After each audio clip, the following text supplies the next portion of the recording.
ఆ, 2వ సమూయేలు. మెఫీబోషెత్ అని ఒక ఆయన ఉన్నాడు, తెలుసు కదా మీకు? మెఫీబోషెత్, ఆయన గురించిన కొన్ని మాటలు చూద్దాం మనం. ఎవరు మెఫీబోషెత్ చెప్పండి? యోనాతాను కుమారుడు. వెరీ గుడ్, యోనాతాను కుమారుడు. ఇంకేమైనా చెప్తారా ఆయన గురించి? అమ్మా 2 కుంటివాడు తెలుసు. ఓకే, ఇంకా అమ్మా అమ్మా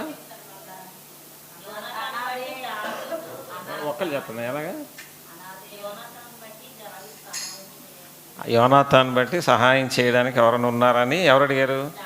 దావీదు అడిగాడు. Very good. ఆ తర్వాత చూడకుండా బాగా చెప్పేస్తున్నారు. అమ్మా ఎవరు లేనివాడుగా ఉన్నాడు. కరెక్ట్. ఇంకా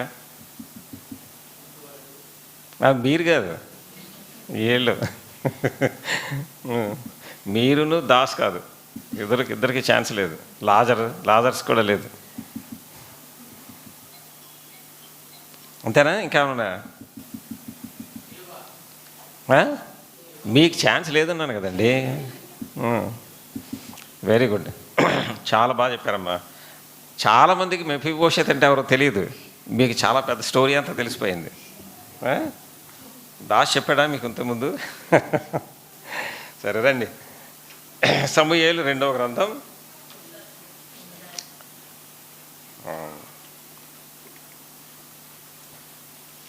9వ అధ్యాయం.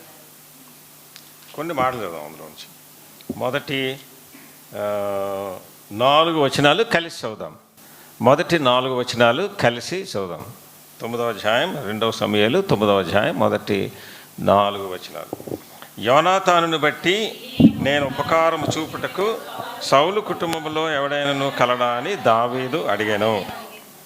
సౌలు కుటుంబమునకు సేవకుడు సీబాయను ఒకడుండగా వారు అతని దావీదునొద్దకు పిలువనంపి, రాజు సీబావు నీవే కదా అని అడుగ్గా అతడు, నీ దాసుడనైన నేనే సీబాను అనెను.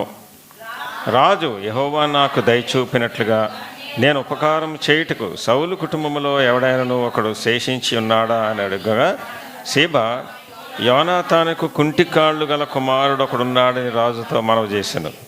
అతడు ఎక్కడున్నాడని రాజు అడుగ్గా సీబా, చిత్తగించము, అతడు లోదెబారులో అమ్మీయేలు కుమారుడు మాకీరి ఇంట ఉన్నాడని రాజుతో అనెను.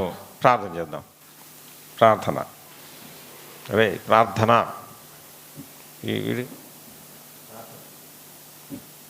అంటే మోకరించాలి. ప్రార్థన అనగానే మోకరించాలి. దయగల తండ్రి, నమ్మకమైన దేవా, మీ దయా, ప్రేమ, కృప, కనికరాలు బట్టి మీ పాదాలకు వందనాలు. ఉదయకాలం ప్రభా దయానంద నగర్లో ప్రభా మీరు స్థాపించినటువంటి ఈ చక్కటి సాక్ష్యాన్ని బట్టి మీ పాదాలకు వందనాలు. దయల తండ్రి, నమ్మక రాజా ప్రభా నాయన, వారి మధ్యన ప్రభా దయల తండ్రి నాయన, దయల తండ్రి మీరు మీ సన్నిధి భాగ్యం అనుగ్రహిస్తూ దయల తండ్రి వారిని ప్రభా మరి సర్వసత్యంలోకి మీరు నడిపిస్తున్న మీ విధానాన్ని బట్టి మీ పాదాలకు వందనాలు, స్తోత్రాలు. దయల తండ్రి కూడి వచ్చిన మీ ప్రియులందరిని బట్టి ప్రభా వందనాలు అర్పించుకుంటున్నాం. ప్రభా ఇంకా రావాల్సిన వారిని కూడా త్వరపెట్టి తీసుకుని రమ్మని వేడుకుంటున్నాం. దయల తండ్రి అందరం కలిసి ప్రభా మీ సన్నిధిలో ఆనందించట్లో సహాయం చేయండి. ప్రభా ఆరాధన ఆత్మను మాకు అనుగ్రహించండి. ఆరాధన కొరకే మమ్మల్ని ప్రభా మీరు సిద్ధం చేసి సహాయం చేయమని ప్రభా కృప అనుగ్రహించమని వేడుకుంటున్నాం. దయల తండ్రి నమ్మకరాజా ప్రభా వాక్య భాగాన్ని చదివి వింటున్నాం. ఈ వాక్య భాగంలోంచి మీరు మాతో మాట్లాడి దయచూపి కనికరం చూపించమని దయల తండ్రి మమ్మల్ని మీ దయలకు హస్తాలుగా చెప్పుకుంటూ చిన్న ప్రార్థన స్తుతి యేసు నామమున వినయంతో అర్పించుకుంటున్నాను తండ్రి, ఆమేన్.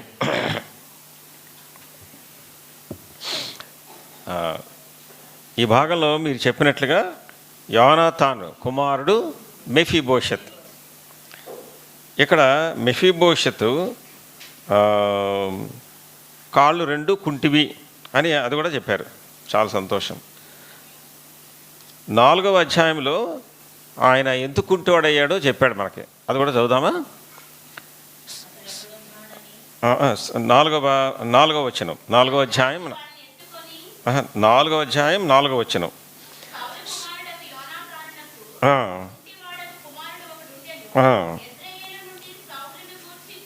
గురించియు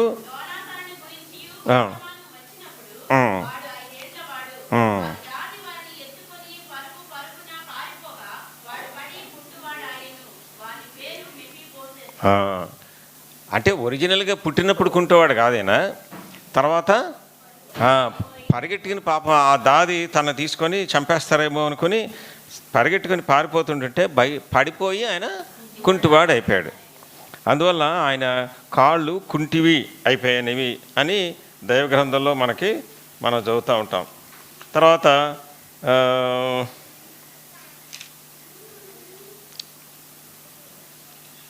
ఇప్పుడు 9వ అధ్యాయంలో చూద్దాం. చూడండి, 9వ అధ్యాయంలో దావీదు ఈ ప్రశ్న అడిగాడు యోనాతాను. ఎందుకంటే దావీదుకిని యోనాతానికి చక్కటి స్నేహం కదా. స్నేహం మాత్రమే కాదు, వారిద్దరికి నిబంధన ఉంటుంది మధ్యలో. ఏ నిబంధన ఉంది? నువ్వు రాజువైతే నువ్వు మా వంశవాళ్ళని నువ్వు మర్చిపోకూడదు అని దావీదుని యోనాతాను ముందే అడిగాడు. అందుకని దావీదు యోనాతాన్తో నిబంధన చేశాడు కాబట్టి ఆ నిబంధన ప్రకారంగా ఇప్పుడు ఆయన 9వ అధ్యాయంలో ఇప్పుడు అడుగుతున్నాడు ఏమని, యోనాతాన్ బట్టి కలడా అని ఇప్పుడు అడిగాడు అనమాట. అప్పుడు ఈ సేబా అనేటువంటి ఆయన వచ్చాడు. ఎవరు ఆ సేబా అంటే మెఫీబోషెత్కి దాసుడు. మెఫీబోషెత్కి ఇప్పుడు దాసుడు అంటే మెఫీబోషెత్ని ఈయనే చూసుకుంటున్నాడు అక్కడ. ఆయన వచ్చాడు. చూడండి 3వ వచనంలో, యెహోవా నాకు దయచూపినట్లుగా నేను ఉపకారము చేయుటకు సౌలు కుటుంబంలో ఎవడైనను శేషించి ఉన్నాడా అని అడిగాను అన్నమాట మనం చూస్తాం. చూడండి, సమూయేలు మొదటి గ్రంథం 20వ అధ్యాయంలో, సమూయేలు మొదటి గ్రంథం 20వ అధ్యాయంలో అంటాడు 8వ వచనంలో, ఎవరు? యోనాతాను.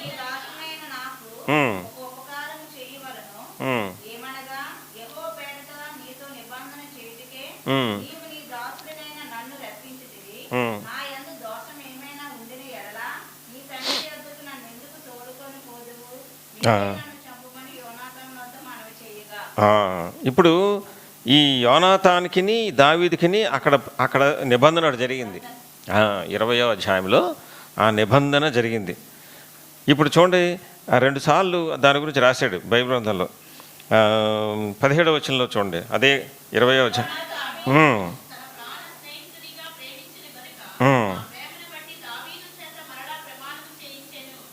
ప్రమాణం చేశాడు అంటే ఇద్దరి మధ్యన ప్రమాణం చేశాడు. ఏమని ప్రమాణం చేశాడు అంటే 14-15 వచనాలు చూద్దాం. చూడండి,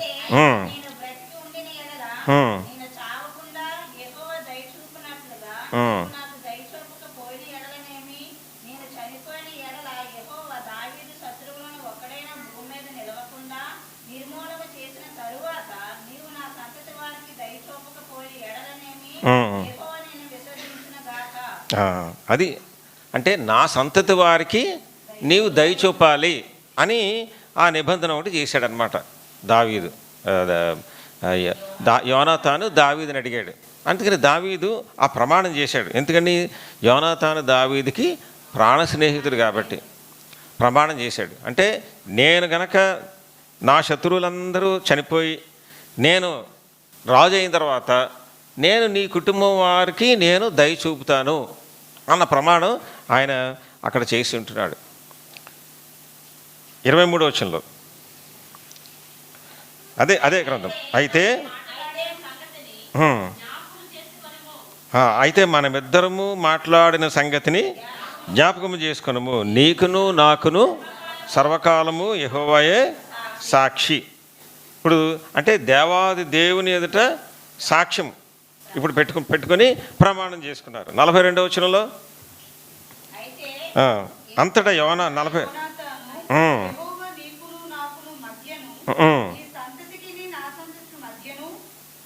ఎన్నటన్నిటికి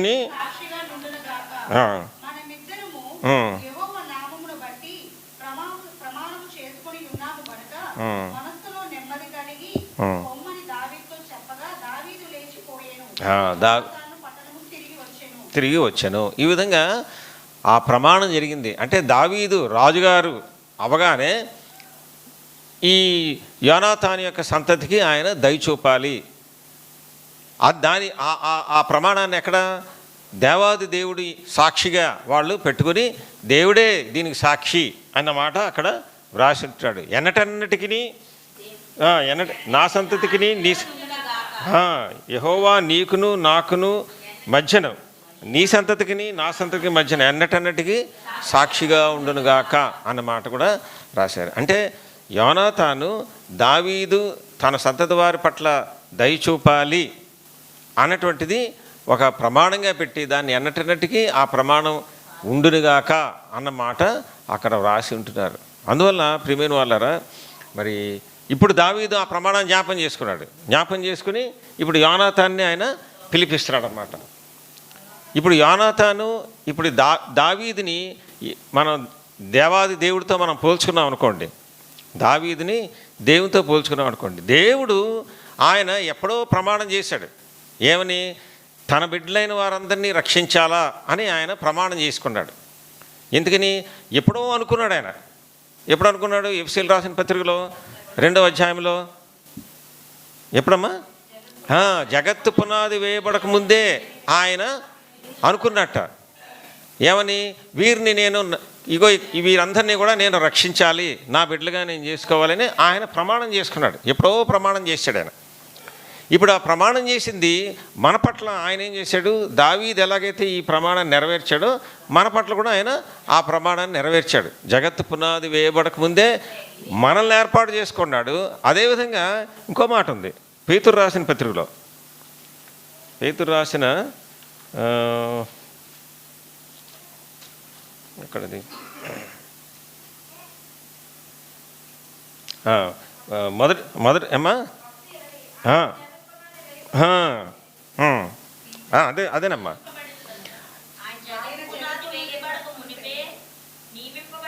చాలమ్మా. ఎవరు? యేసుప్రభువారు. అంటే యేసుప్రభువారు అంటే దేవాది దేవుడు ఆయన జగత్తు పునాది వేయబడకే మనల్ని ఏర్పాటు చేసుకున్నాడు. ఎక్కడ? ఎఫెసీయులకు రాసిన పత్రికలో. జగత్తు పునాది వేయబడక మునికే మనల్ని ఏర్పాటు చేసుకున్నాడు. అదే జగత్తు పునాది వేయబడక మునుపు యేసుప్రభువారిని కూడా నియమించాడు. ఇప్పుడు ఏమని? యేసుప్రభువారి ద్వారా ఈ రక్షణ భాగ్యం వీరందరికీ కలగాలి అని ఆయనే ముందే నియమించాడు ఆయన యేసుప్రభువారిని. అందుకనే ఎప్పుడో నియమించాడు కాబట్టి ఆదికాండం నుంచి ఆ తలంపు ఏమని? యేసుప్రభువారు రావాలి, యేసుప్రభువారు బలియాగం అవ్వాలి, యేసుప్రభువారు ఈ లోకంలో ఆయన వచ్చి ఉండాలన్న తలంపు ఆదికాండం నుంచి అలా చెప్పుకుంటూనే వచ్చాడు ఆయన. ఆదికాండం నుంచి నిర్గమకాండం, లేవీకాండం అన్నిట్లోనూ కూడా యేసుప్రభువారిని గురించిన మాటలు ఆయన చెప్పుకుంటూనే వచ్చాడు. ఎందుకని? దానికన్నా ముందే ఆయన యేసుప్రభువారిని ఆయన నియమించాడు కాబట్టి. అందువల్ల దేవాది దేవుడు ఆయన ఇంతకుముందే ఆయన ప్రమాణం చేసుకున్నాడు. ఇప్పుడు యోనాతానుతో అయితే ఈయన ప్రమాణం చేసుకున్నాడు, కానీ దేవాది దేవుడు ఆయనతో ఆయన ప్రమాణం చేసుకున్నాడు. ఆయనతో ఆయనే ప్రమాణం చేసుకున్నాడు. నేను వీరిని రక్షిస్తాను, నేను వీరి కొరకే నా ప్రాణాన్ని అర్పిస్తాను, నేను వీరందరినీ కూడా నా బిడ్డలుగా నేను చేసుకుంటాను అని ఆయనకి ఆయనే ప్రమాణం చేసుకున్నారు. ఆయనకి ఆయనే నియమించుకున్నాడు కూడా. ఎందుకని? యేసుప్రభువారు కూడా దేవుడు, ఆయనకి ఆయనే నియమించుకున్నాడు. అందువల్ల యేసుప్రభువారిని ఎప్పుడు కాలము సంపూర్ణమైనప్పుడు ఆయన తన కుమారుణ్ణి ఈ లోకంలోకి పంపించి ఆయన ఆ రక్షణ కార్యాన్ని ఆయన చేసినట్టే ఆ విధానం అంతా మనకు తెలుసును. అందువల్ల దేవాది దేవుడు ఆయన నిబంధన చేసుకున్నాడు. ఆ నిబంధనలో భాగంగానే మనల్ని ఆయన ఏర్పాటు చేసుకున్నాడు. అందువల్ల ఇక్కడ కూర్చున్న మనం అందరం కూడా దేంట్లో భాగం? మనం ఆయన ఎప్పుడో చేసుకున్న నిబంధనలో మనం పాలిభాగస్థలం అయ్యాం. అంటే చూడండి మన శ్రేష్టత ఎంత గొప్పది. ఎప్పుడో జగత్తు పునాది వేయబడక ముందే ఆయన మనల్ని ఆయన చూశాడు. ఆయన దయానంద నగర్ చూశాడు, దయానంద నగర్లో ఉన్న కుటుంబాలన్నీ చూశాడు, ఈ యొక్క ఇళ్ళన్నీ చూశాడు. ఈ ఇంట్లో వీళ్ళందరిలోనూ కూడా కొంతమందిని నేను నా బిడ్డలుగా చేసుకుంటాను. ఆయనకి తెలుసు ఇక్కడ మందిరం ఏర్పడుతుందని. ఈ మందిరంలో వాళ్ళు కూర్చుంటారు, వాళ్ళ మధ్య నేను ఉంటాను, వాళ్ళకి నేను నా యొక్క మాటలు నేను వినిపింపజేస్తాను, వారు నా బిడ్డలుగా ఉంటారు, వారు నా స్వాస్థ్యంగా ఉంటారు, వారు నా సొత్తైన జనంగా ఉంటారు అన్న నిబంధన ఆయన ఎప్పుడో చేసేసుకున్నాడు. ఆయన ఆ నిబంధనలో భాగంగానే మనం అందరూ ఈ విధంగా ఆయన సన్నిధిలో మనం కూడి రావడానికి ఆయన ఆ కృప మనకు చూపించినాడు. అందువల్ల దేవాది దేవుడు ఏదైతే ఆయన నిబంధన చేసుకున్నాడో ఆ నిబంధనలో భాగంగా మనల్ని ఇక్కడికి ఆయన తీసుకుని వచ్చినవాడుగా ఉంటాడని. అది మనం గుర్తుపెట్టుకోవాలి ప్రియమైన వాళ్ళరా. ఆ తలంపులు, అట్టి తలంపు కలిగిన వారు ప్రతివారు కూడా ఆయన్ని ఎంతో ఆత్మతో సత్యంతో ఆరాధిస్తారు. ఎందుకని మనందరం మనం రాలేదు ఇక్కడికి, మనం నిర్ణయం తీసుకుని ఇక్కడికి రాలే. ఎందుకని ఇక్కడ కూర్చోం మనం? ఎందుకని ఇక్కడ కూర్చున్నాం? ఆయన ఏర్పాటు చేసుకున్నాడు కాబట్టి ఇక్కడ కూర్చున్నాం. ఆయన మనల్ని నియమించుకున్నాడు. యేసు ప్రభువుని ఎలా నియమించాడో ఆయన మనల్ని కూడా ఆయన నియమించుకున్నాడు. ఏ విధంగా నియమించుకున్నాడు? నా బిడ్డలు అవ్వాలి, వీరు నా బిడ్డలు అని ఆయన నియమించుకున్నాడు. ఆ నియమించిన దాని భాగంగా మనం ఈ లోకంలోకి మనం వచ్చిన తర్వాత ఆయన బిడ్డలుగా ఆయన చేసుకున్నాడు, ఇక్కడ తీసుకొచ్చాడు ఇప్పుడు.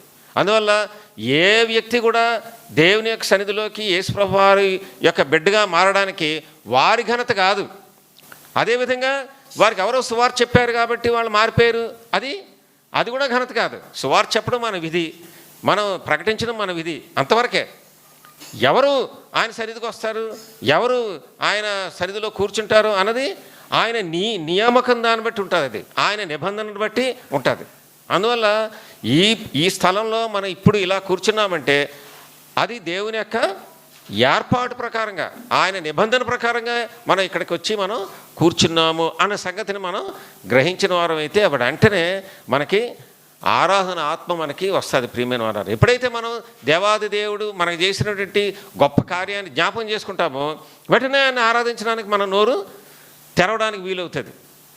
అందువల్ల ఆ నిబంధనని మనం జ్ఞాపకం చేసుకోవాలి. ఆయన అంతటా ఆయన నిబంధన చేసుకున్నాడు. ఆ నిబంధనని ఈ లోకంలో ఆయన దాన్ని రుజువు చేశాడు. ఆ విధంగానే ఇక్కడ దావీదు కూడా ఏం చేశాడమ్మా? యోనాతాన్ని పిలువనంపించాడు. అయ్యా, నేను ఆయన పట్ల దయ చూపినట్లుగా ఆయన్ని పిలవండి అని చెప్పాడు అనమాట. అప్పుడు సేవ ఆయన దాసుడు ఆయన్ని పిలిచి వచ్చి రాగానే అడిగాడు దావీదు, ఎవరన్నా ఉన్నారా అంటే, యోనాతానుకు కుంటి కాళ్ళు గల కుమారుడు ఎక్కడ ఉన్నాడు అంటే, దావీదు ఇమీడియట్గా ఎక్కడున్నాడు అన్నాడు. ఎక్కడున్నాడు అంటే ఆయన ఏం చేశాడు?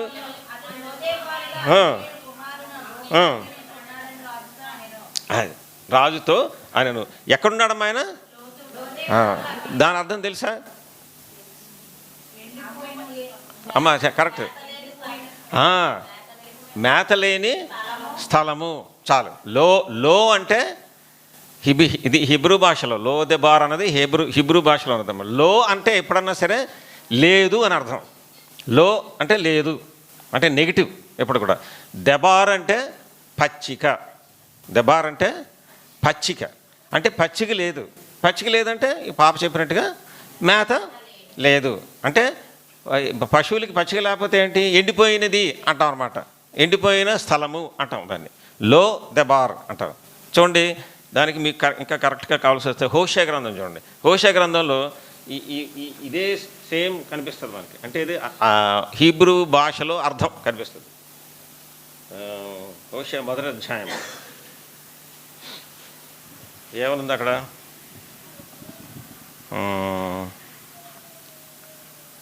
9వ వచనంలో, మొదటి అధ్యాయం 9వ వచనంలో,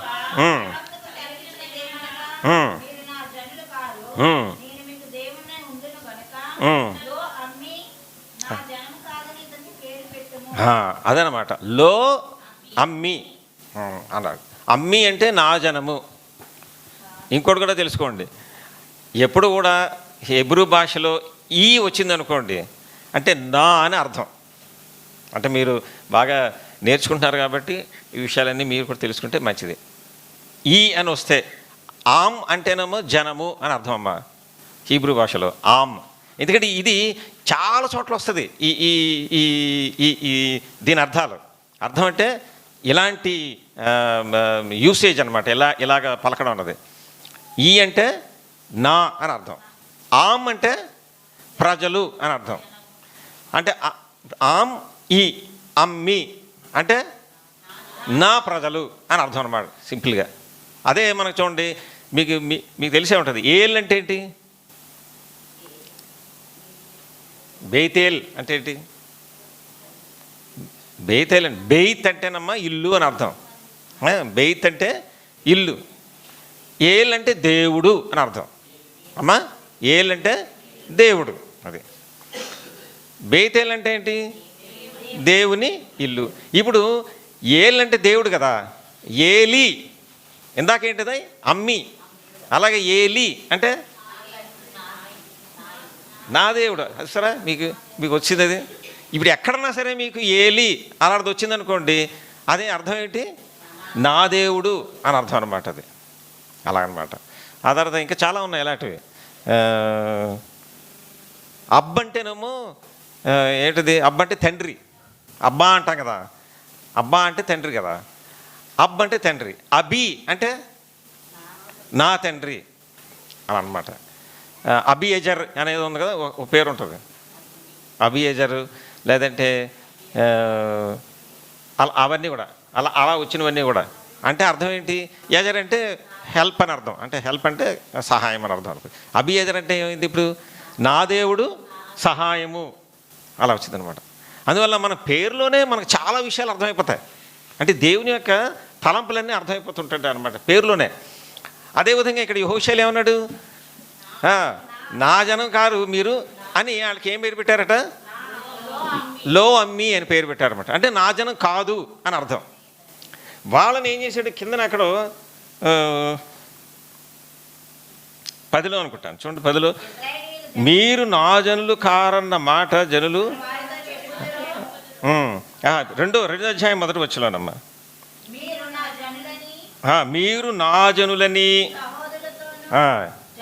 ఇప్పుడు ఇంగ్లీష్ మన దగ్గర ఇంగ్లీష్ బైబిల్ ఒకటి ఉంది. ఏం చూస్తున్నావు నువ్వు? ఏం వింటున్నావా? ఎప్పుడు కూడా వాక్యం వచనం చెప్పినప్పుడు వచనం దగ్గరికి వెళ్ళిపోవాలి. ఏమ్మా ఈ ఫలానా వచనం 20వ వచనము అంటే ఇంకా వినడం లేదు, ఇంకా వచనం చూడాలి. అర్థమైందమ్మా? ఇప్పుడు ఈ 2వ అధ్యాయం మొదటి వచనం చెప్పాను నేను. ఇప్పుడు 2వ అధ్యాయం మొదటి వచనం చదువు నువ్వు. హోషియా.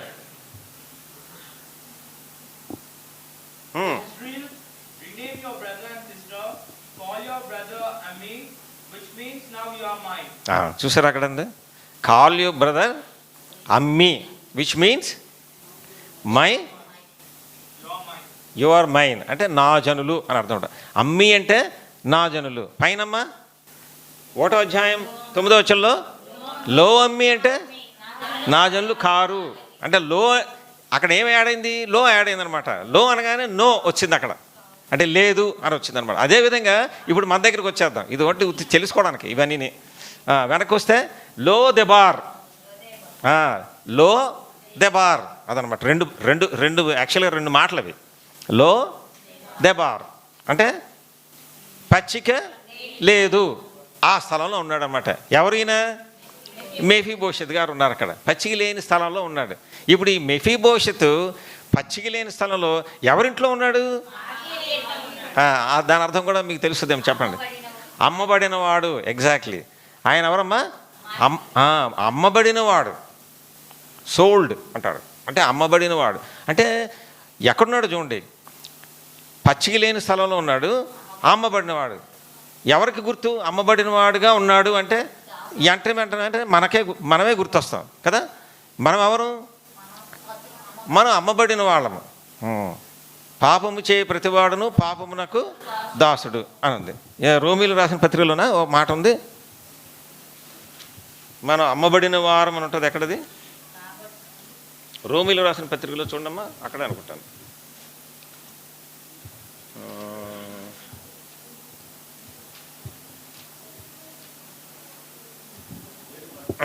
7:14 చదవండి.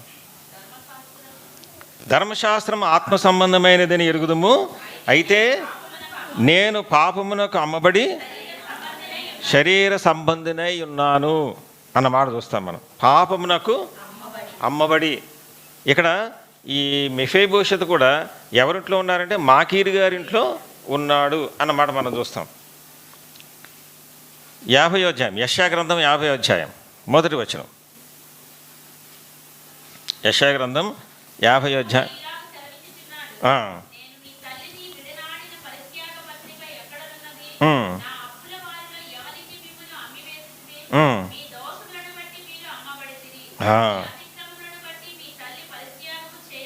మీ దోషములను బట్టి మీరు అమ్మబడితిరి. అమ్మబడిన వారం మనం, అమ్మబడిన వారం. ఇప్పుడు ఎవరికి అమ్మబడ్డాం? ఏమ్మా? పాపమునకు అమ్మబడ్డాం. ఎవరు అమ్మేశారు? ఏమ్మా? మనకు మనమే అమ్మేసుకున్నాం. ఎవరు అమ్మేరు అంటే మనకు మనమే అమ్మేసుకున్నాం. మనమే వెళ్ళి అమ్ముకున్నాం. ఎవరికి? పాపానికి అమ్ముకున్నాం మనం. అందువల్ల ఇప్పుడు పాపం చేయడం మొదలుపెట్టాం. అందుకని పాపం చేసే ప్రతివాడు పాపమునకు దాసుడే. ఇప్పుడు ఎవరికి దాసుడు అయిపోయాం మనం? పాపానికి దాసులు అయిపోయాము. ఇప్పుడు పాపం దాసుడు అయిపోతే అంటే దాసుడు అంటే ఏంటి? దాసుడికి ఎవరుంటారు? ఒక యజమానుడు ఉంటాడు. ఇప్పుడు మనకి యజమానుడు ఎవడైపోయాడు? పాపం అయిపోయింది. అంటే పాపం యజమానుడు కాబట్టి పాపం ఏం చెప్తే దాసుడే చెయ్యాలి, అదే మనం చెయ్యాలి. అందువల్ల దాసత్వంలోకి అలా మనల్ని మనం అమ్ముకుని వెళ్ళిపోయాం మనం. చూడండి, అందుకనే ప్రసంగి గ్రంథంలో ఒక మాట ఉంటుంది చూడండి. ప్రసంగి గ్రంథంలో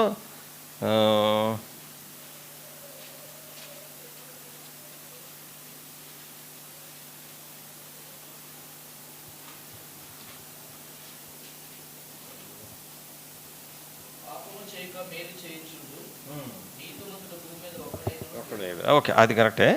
7వ అధ్యాయం చూడమ్మా. 7వ అధ్యాయం 29వ వచనం.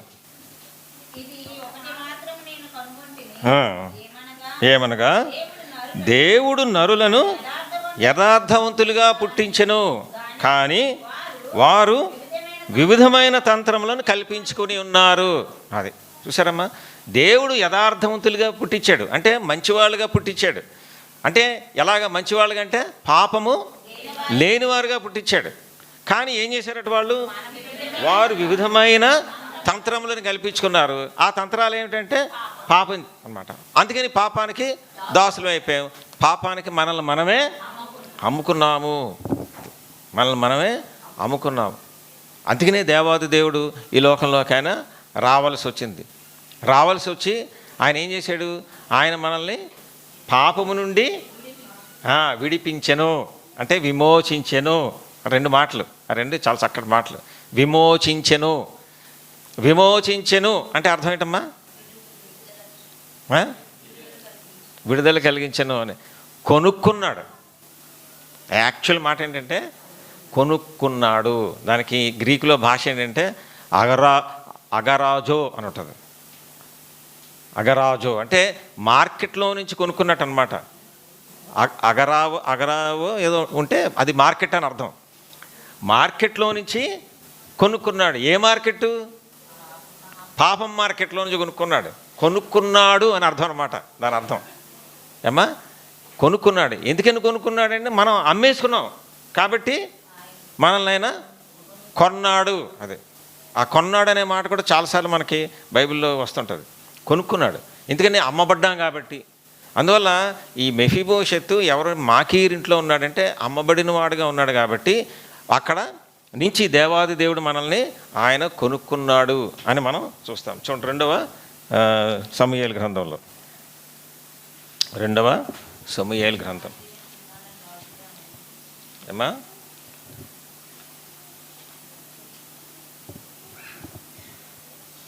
9వ అధ్యాయం.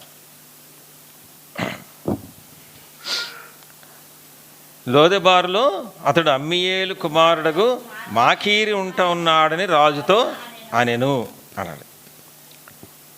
ఇప్పుడు అమ్మీయేలు అంటే ఏంటి? అమ్మీయేలు కుమారుడగు మాకీరు ఆయన ఇంట్లో ఉన్నాడు ఈయన. అమ్మీయేలు అంటే అక్కడ కూడా అంతే. ఇందాక అనుకున్నాం కదా, ఆమ్ అంటే ఏమనుకున్నాం? ఇందాక అడిగాం చూసాం కదా, అమ్మీ అన్నాం.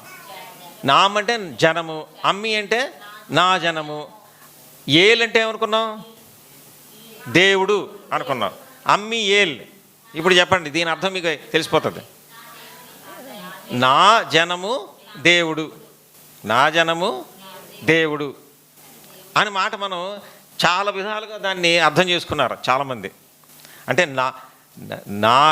నా దేవుడే నా జనము, లేకపోతే నా దేవుడే లేదా నా జనము దేవుడు, ఇలా చాలాసార్లు అర్థం చేసుకున్నారు. కానీ మనకి కరెక్ట్గా సరిపోయేది ఏంటంటే నా జనము దేవుడు, అమ్మి ఏల్ అంటే నా జనము దేవుడు. దాని అర్థం ఏంటి? నా జనము దేవుడు, దేవుడు దేవుడు కాదు, నా జనము దేవుడు అంటే ఎక్కడ ఎవరు ఈ కుమారుడు మాకీరు? నా జనమే దేవుడు. అలాంటి ఇంట్లో ఉన్నాడు అన్నమాట. అంటే ఎవరు వాళ్ళకి దేవుడు? అంటే దేవుడు కాదు వాళ్ళకి, వాళ్ళు చూసి వీళ్ళే దేవుడు అంటే. చూసారా ఇప్పుడు మనకు ఈ చాలాసార్లు ఈ షాపుల్లో కనిపిస్తుంది కస్టమర్ దేవుళ్ళు అంటారు. చూసారా మీరు ఎప్పుడన్నా? కస్టమర్ దేవుళ్ళు అంటే వాళ్ళకి దేవుడు ఎవరు? కస్టమరే దేవుడు. వాళ్ళకి కస్టమర్ దేవుళ్ళు అని రాసుకుంటారు వాళ్ళు. అంటే చూడండి, అంటే దేవుడు అంటే ఎవరో వాళ్ళకి తెలియదు. ఏది వాళ్ళకి ఉపయోగపడితే వాళ్ళే దేవుడు వాళ్ళకే అన్నమాట. నా జనమే దేవుడు అన్నట్టుగా వాళ్ళ నాన్నగారి పేరు అది. వాళ్ళ నాన్నగారి పేరేమో నా జనమే దేవుడు, కుమారుడి పేరేమో మాకీరు, ఆమబడినవాడు. అలాంటి ఇంట్లో ఉన్నాడు ఈయన. చూసారా? మన పరిస్థితి కూడా అదే. ఈ లోకంలో ఎలా ఉన్నాం మనం? అమ్మీయేలు గారి ఇంట్లో ఉన్నాం. అమ్మీయేలు గారి ఇంట్లో అంటే అమ్మీలు గారి కుమారుడు మాకీరు ఇంట్లో ఉన్నాం మనం. ఏమిల్లది? ఈ జనమైన జనం అంటే మనం దేనికి సూచించేస్తుంది? ఇది లోకానికి సూచిస్తుంది. అంటే లోకమే నా దేవుడు, లోకమే నా దేవుడు, ఈ లోకంలో ఉంటాను నేను. ఇగో చాలా ఉన్నాయి కదా, ఇదే దేవుడు. ఇంకేంటి దేవుడు అంటే? ఈ లోకమే నాకు అన్నీ ఇస్తుంది, నాకు సాటిస్ఫాక్షన్ ఇస్తుంది, నాకు తృప్తిని ఇస్తుంది, నాకు అన్నీ ఇస్తుంది ఈ లోకం. ఈ లోకం కంటే ఇంకేంటి? అరే నువ్వు చచ్చిపోతావురా బాబు, నరకానికి వెళ్తావని మనం సువార్త ప్రకటించామనుకోండి. చచ్చిపోతే ఏమవుతుందో ఎవరికి తెలుసండి? ముందు ఈ లోకంలో ఉన్నా నేను, ఈ లోకం నాకు చాలా ఇస్తుంది, లోకంలో నాకు చాలా ఆనందం ఉంది, సంతోషం ఉంది, అందుకని లోకమే నాకు నా దేవుడు, ఈ లోకంలో నేను ఉంటాను అన్నది ఆ భావన ఇక్కడ అమ్మీయేలు దగ్గర మనకి కనిపిస్తుంది. ప్రియమైన వాళ్ళరా, అంటే మన పరిస్థితి దీన్ని బట్టి మన పరిస్థితి ఏంటి? ఈ లోకమే దేవుడు అనుకుని జీవించినటువంటి జీవితంలో ఉన్న మనల్ని ఆయన చూచాడు. ఈ లోకమే నా దేవుడు, ఈ లోకంలో ఉన్నవే చాలు, నాకు ఈ లోకంలో ఉన్నవన్నీ ఉన్నాయి, బోళ్ళను ఉన్నాయి, చాలు. ఈ స్పెషల్గా యవనస్తులకి ఈ ఆలోచన ఉంటుంది ఎప్పుడు కూడా. చాలు ఈ వరల్డ్ ఇచ్చేది చాలు, ఈ లోకం. అంటే దేవుడు అంటాడు, అయ్యా నేను నీకు శాంతిని ఇస్తాను అంటే, అబ్బాయి కదా లోకం నాకు బోడంతా శాంతినిస్తుంది అంటారనమాట. లోకంలో చాలా ఫ్రెండ్స్ ఉన్నారనుకోండి, ఫ్రెండ్స్ దగ్గర ఉంటే ఎంత హాయిగా ఉంటుంది అనుకుంటారు వీళ్ళందరూ. అంటే వీళ్ళంటే నేను ఇప్పుడు ఈ ఏజ్కి వచ్చానంటే ఆ ఏజ్ నుంచే నేను వచ్చాను, నేను అలాగే అనుకున్నాను. అర్థమైందమ్మా? అందరూ అలాగే అనుకుంటారు. ఏమిటి? ఈ లోకంలో ఫ్రెండ్స్ ఉంటే చాలు, ఈ లోకంలో మిగతా అన్నీ ఉంటే చాలు, ఈ లోకంలో డబ్బు ఉంటే చాలు, ఈ లోకంలో ఇల్లు ఉంటే చాలు, ఈ లోకంలో ధనం ఉంటే చాలు, ఈ లోకంలో గౌరవ మర్యాదలు ఉంటే నాకు చాలు, ఈ లోకంలో పేరు ప్రతిష్టలు ఉంటే చాలు. ఈ లోకం ఉంటే ఎంతో ఆనందం. ఎవరో వచ్చి దండ ఇస్తే, స్టేజ్ మీద పెట్టి దండేసి శాలువా కప్పగానే చాలా, ఇక నా అంతటి వాడు లేడు అనుకుంటారు అన్నమాట ఒక్కొక్కరు. అటు రేపొద్దున చచ్చిపోతాడు, మళ్ళీ చచ్చిపోయి ఎక్కడికి పోతాడు? నరకానికి పోతాడు. ఆ విషయం మళ్ళీ తెలియదు అటుకి. ఈ లోకంలో దండేశారా లేదా అది చూస్తాడమంటే లోక ఘనత, లోకంలో ఉన్న పేరు ప్రతిష్టలు, ఈ లోకమే సంథింగ్, లోకమే నాకు దేవుడు అన్న పరిస్థితుల్లో ఈ మెఫీబోషెతు ఉన్నాడు. మనం కూడా అదే పరిస్థితుల్లో మనం ఉన్నాం ప్రియమైన వాళ్ళరా. అందువల్ల అట్టి పరిస్థితి నుంచి దేవాది దేవుడు మనల్ని, ఆయన దావీదు పిలిచినట్టుగా మనల్ని ఆయన పిలిచాడు. ఎందుకని పిలిచాడంటే ఏమనుకున్నాం మనం? నిబంధన ఆయన చేసుకున్నాడు. ఆయన ఆ నిబంధన ప్రకారంగా ఆయన మనల్ని పిలిచాడు. యాక్చువల్గా ఏం చేశాడమ్మా? ఆయనే నిబంధన చేసుకున్నాడు, పిలిచి మనల్ని ఎలా రక్షించాడు తెలుసా అండి? చాలా చక్కటి మాట కొరింథీయులు రాసిన పత్రికలో ఉంది. కొరింథీయులు రాసిన మొదటి పత్రిక 5వ అధ్యాయంలో ఉంటుంది. 2వ పత్రిక అనుకుంటా, 2వ పత్రిక 5వ అధ్యాయం.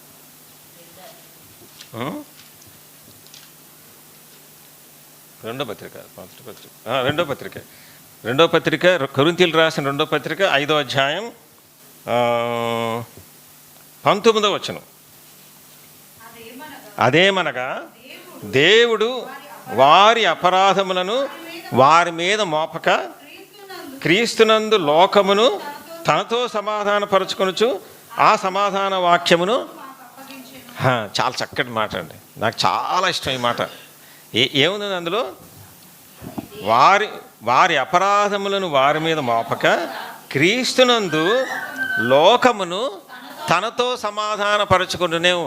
ఈ మాట ఇంతకుముందు మీకు ఎప్పుడైనా వచ్చినప్పుడు చెప్పానో లేదో. లోకమును తనతో సమాధానపరచుకునేను. ఇప్పుడు ఎప్పుడు సమాధానం పరచుకుంటాం? సమాధానం ఎప్పుడు కావాలి? సమాధానం లేకపోతే ఎందుకు సమాధానం పోద్ది? ఎందుకు సమాధానం పోవాలా? తగు వస్తే సమాధానం పోవాలా? ఇప్పుడు ఒక ఇద్దరు ఉన్నారనుకోండమ్మా, ఆయన తిట్టాడు, ఆయనేమో ఈయన తిట్టాడు, ఏమోయింది? సమాధానం పోయింది. ఇప్పుడు ఇద్దరి మధ్యన ఏం కావాలా? సమాధానం కావాలి ఇద్దరి మధ్యన. ఇప్పుడు అది అయింది మనకి, దేవునికి మనకిని అదే పోయింది. అది ఎందుకని? మనం పాపానికి అమ్మేసుకున్నాం కాబట్టి సమాధానం పోయింది. మీ పాపములను దేవునికి, మీకును దేవునికి అడ్డం వచ్చాయి కాబట్టి సమాధానం లేదు. ఇంకా ఆయనతో మాట్లాడరు. ఇప్పుడు సమాధానం లేని ఒకరితో ఒకరు మాట్లాడుకుంటారా? మాట్లాడుకోరు వాళ్ళు. ఈయన ఎలా వెళ్తే ఆయన అలా వెళ్ళిపోతుంటాడు కదా, ఇద్దరు మాట్లాడుకోరు వాళ్ళు.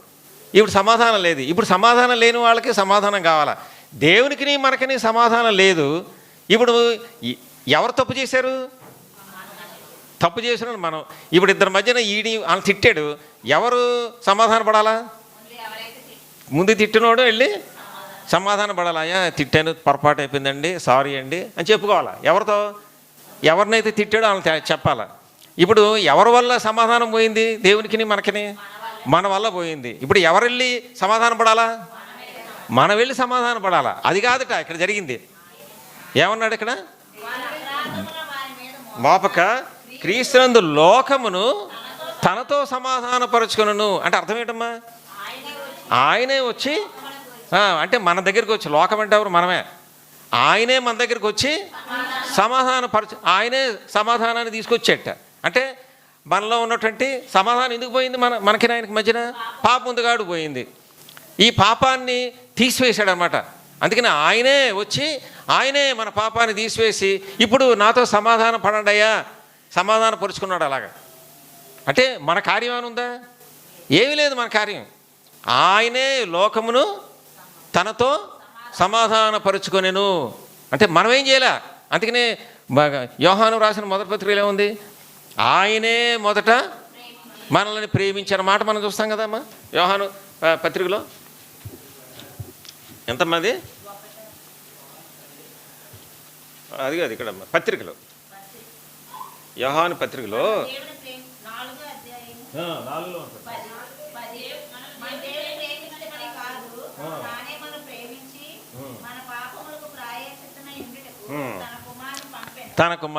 ఆయనే మనల్ని ప్రేమించి తన కుమారుని పంపించాడు. దేనికి పంపించాడు? ప్రాయశ్చిత్తం చేయడానికి పంపించాడు. ఏం ప్రాయశ్చిత్తం చేయాలా? పాపాలను ప్రాయశ్చిత్తం చేయాలా.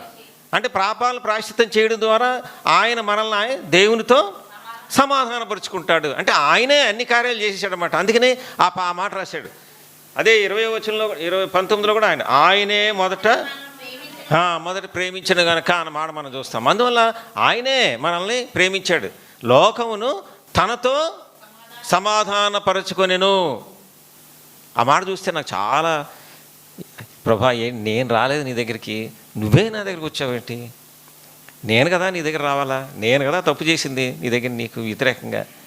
నేను వచ్చి నీతో సమాధాన పడడం కాదు, నన్ను వెతుక్కుంటూ నువ్వు నా దగ్గరికి వచ్చి నా పాపాన్ని క్షమించి నన్ను పవిత్రుడిగా చేసి నీ బిడ్డగా చేసుకొని నువ్వు నన్ను నీతో సమాధానపరుచుకున్నావేంటి? అంటే అన్ని కార్యాలు నీవే చేశావు, నేనేమి అందులో ఒక్క కార్యం కూడా చేయలే. మెఫీబోషెత్ ఎక్కడ ఉన్నాడు? ఎక్కడో ఉన్నాడు, అక్కడో ఉన్నాడు. అసలు లోదుబార్ ఎక్కడ ఉందండి? యెరూషలేము చాలా దూరం. మీరు ఆ మ్యాప్ కనుక మీరు చూస్తే చాలా దూరం ఉంటుంది. లోదుబార్ అంటే ఆల్మోస్ట్ మహనీయం అని ఒకటి ఉంటుంది. ఆ మహనీయం దగ్గర ఉంటుంది. మహనీయం అంటే ఇది యాకోబు బయలుదేరి వస్తుంటే ఒక దగ్గర మహనీయం అని దగ్గరకు వచ్చాడు. 2 శానలు అని మనం చదువుతాం ఈ ఆదికాండంలో దగ్గర. అక్కడ చాలా దూరం అది. అక్కడి నుంచి ఇక్కడికి యెరూషలేం. ఈయన ఎక్కడున్నాడు? యెరూషలేంలో ఉన్నాడు. ఎవరు? దావీదు గారు. ఎక్కడి నుంచి పిలిచాడండి? ఎక్కడో మహనీయంలో ఉన్న ఈయన్ని పిలిపించుకున్నాడు ఈయన. లోదుబార్ అంటే అక్కడ ఉంటుంది అది. అంటే ఎంతో దూరంగా ఉన్న మనం, అంటే దేవుని నుంచి దూరంగా ఉన్నటువంటి మనల్ని దేవాది దేవుడు మనల్నైనా పిలిచినటువంటి వాడు. చాలా ఎంతో ప్రేమ చూపినటువంటి వాడు. ఎంతో దూరం అయిపోయాం మనం దేవాది దేవునికి. అయినప్పటికీ ఆయన ప్రేమ మనల్ని వదిలిపెట్టలేదు.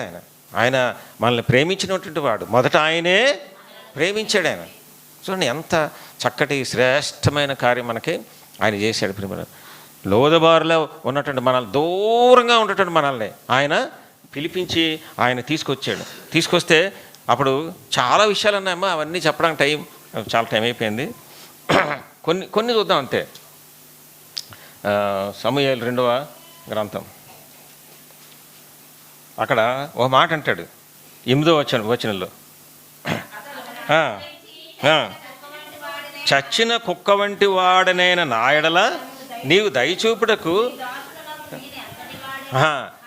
అది నేను చచ్చిన కుక్కలాగా అక్కడ ఉన్నానంతే. కుక్కను చూస్తేనే మనం ఏమంటాం? చీ అంటాం, చీ అంటాం. కుక్కను చూసి ఎప్పుడు కూడా వెళ్ళు, బయటికి వెళ్ళు అంటారు ఎవరన్నా? కుక్కను చూసి ఎప్పుడు కూడా చీ అంటాం అనమాట. అంటే కుక్క లాంటి బ్రతుకు అంటే అందరూ అసహించుకునేటువంటి బ్రతుకు, ఎవరు కూడా ఇష్టం లేని జీవితం. అది జీవితం అంది. అది అందులో కూడా ఈయనేమంటాడు? ఇంకా చూసారా, ఇంకా చచ్చిన కుక్క అంటే బతికిన కుక్కకే గౌరవం లేదు, విలువ లేదు. ఇంక చచ్చిన కుక్క. అటువంటి వారంగా ఉన్న మనల్ని ఆయన పిలిచాడు. చచ్చిన కుక్క వంటి వాడనైన నా ఎడల నీవు దయచూపుటకు నీ దాసుడకు నేను ఎంతటి వాడను అన్నాడు. అలాంటి వాళ్ళని దేవాది దేవుడు పిలిచి ఏం చేసేటమ్మా ఆయన. చూడండి, ఇంకా అవన్నీ ఇంకా నేను చెప్పడం ఇంకా టైం అయిపోయింది. చూడండి మాట చెప్తాను చూడండి. 7వ వచనంలో, నువ్వు భయపడకు,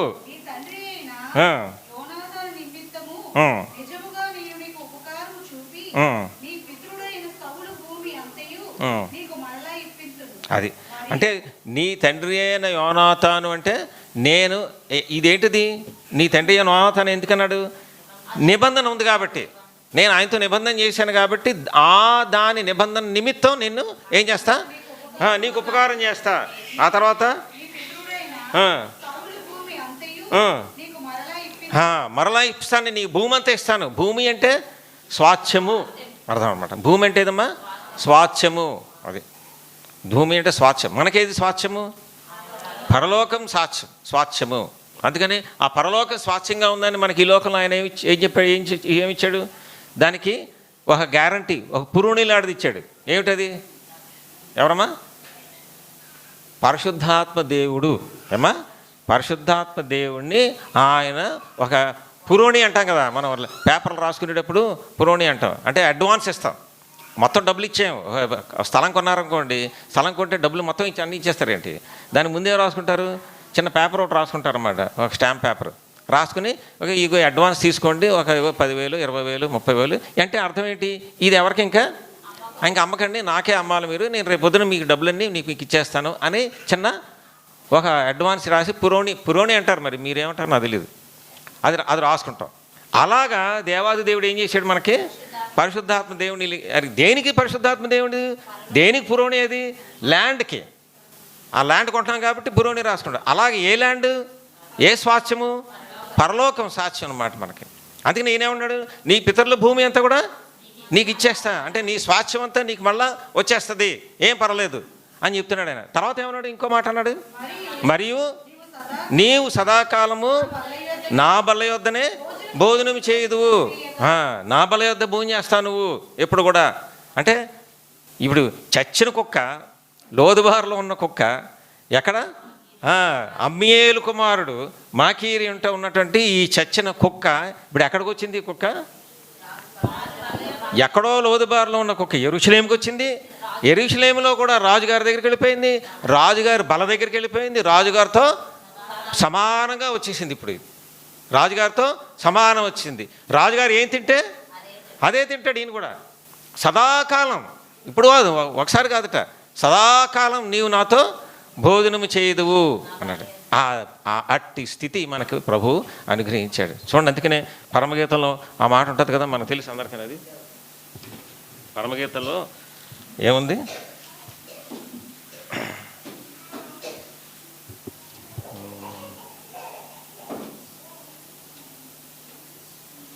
2:4 అమ్మ చూడండి.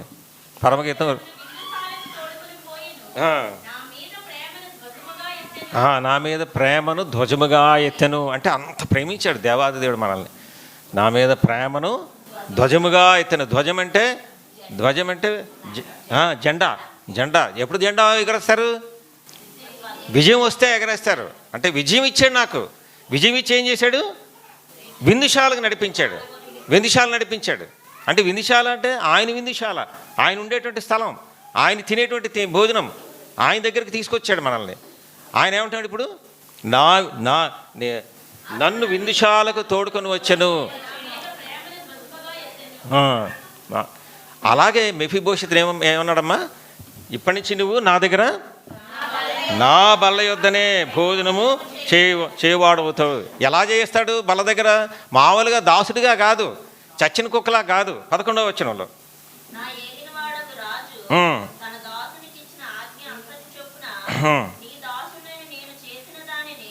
చేసేదనని సేబా రాజుతో కాగా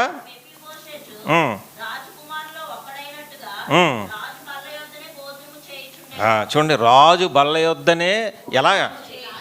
రాజకుమారులలో ఒకడైనట్టుగా. ఇప్పుడు రాజకుమారుడు ఇప్పుడు చచ్చిన కుక్క కాదు. ఇప్పుడు చచ్చిన కుక్క ఏమైపోయాడు? రాజకుమారుడు అయిపోయాడు ఇప్పుడు. అంతే, రాజకుమారుల్లో ఒకడైనట్టుగా. అంటే మెఫీబోషెతుని ఎవరన్నా చూస్తే నువ్వేంటి లోదుబారు కదా మీ ఊరు అంటే లాభం లేదు. మీరు మాకీరింట్లో ఉండేవాడు కదా అంటే లాభంలే. ఎలా చూడాలి ఎవరన్నా చూసినప్పుడు? ఇక్కడ అందులో రాజకుమారులు ఉన్నారు చాలామంది, దావీదు కొడుకులు ఉన్నారు.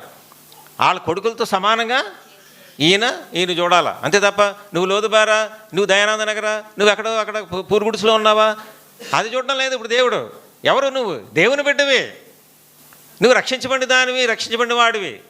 నీ యొక్క అంతస్తు రాజకుమారులు అంటే ఎవరు? దేవుని కుమారులు.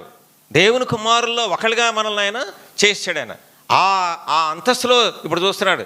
అంతే తప్ప ఈ దయానంద నగరు, ఈ గుడిసె, ఈ లేని మనకు లేమి, ఇవేం చూడడం. డబ్బులు లేవు మన దగ్గర, లేదా ఉద్యోగం లేదు, లేదా అది లేదు, అవేమి చూడడం లేదు ఆయన. ఏమి లేవు ఇంకా. ఇప్పుడు ఎవరు నువ్వు?